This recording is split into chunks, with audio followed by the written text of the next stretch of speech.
بسم الله الرحمن الرحيم.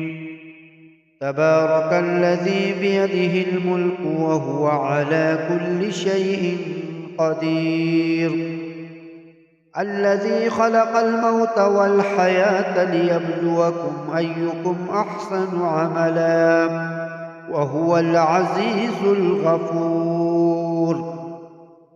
الذي خلق 7 سماوات طباقا ما ترى في خلق الرحمن من تفاوت فارجع البصر هل ترى من فطور ثم ارجع البصر كرتين ينقلب إليك البصر خاسئا وهو حسير. ولقد زينا السماء الدنيا بمصابيح وجعلناها رجوما للشياطين وأعتدنا لهم عذاب السعير.